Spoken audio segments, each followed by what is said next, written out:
In other global news, Britain and Ukraine have signed a new decade-long security deal.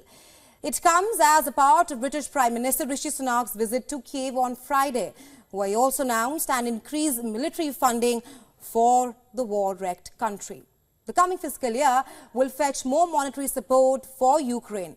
Britain has announced to increase its support for Ukraine to $3.2 billion, a boost of about $255 million in the past 2 years.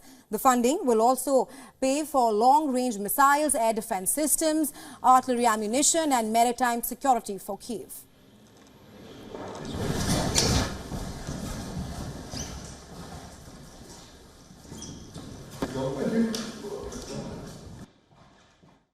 The United Kingdom is announcing today our single biggest package of defence aid to Ukraine since the war began, worth £2.5 billion. This will include more air defence equipment, more anti-tank weapons, more long-range missiles. The meeting also signalled towards Ukraine's probable NATO membership. The Ukrainian president trumpeted on his social media account X that the two leaders struck, and I'm quoting here, an unprecedented security deal. He revealed that this deal will stay in action until Ukraine joins the military alliance. Just a few days ago, he also called upon the NATO countries to stand guard against Russia's actions.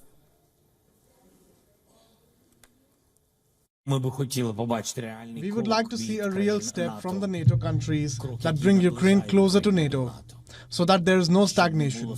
This is important not only for us, but also for Washington. It is necessary for the NATO countries to show that they are not afraid of Russia. Also, during Friday's press conference, UK Prime Minister Rishi Sunak urged his Western allies to maintain support for Ukraine, while warning that Russia's win will fuel the rise of an authoritarian government. Because if Putin wins in Ukraine, he will not stop there. And our opponents around the world believe that we have neither the patience nor resources for long wars. So waver now, and we embolden not just Putin, but his allies in North Korea, Iran and elsewhere.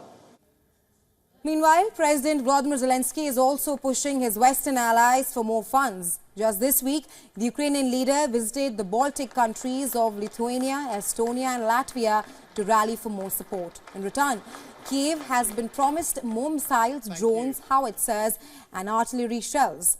However, the UK's funds are just a fraction of the mammoth $60 billion vowed by Ukraine's largest supporter, the US.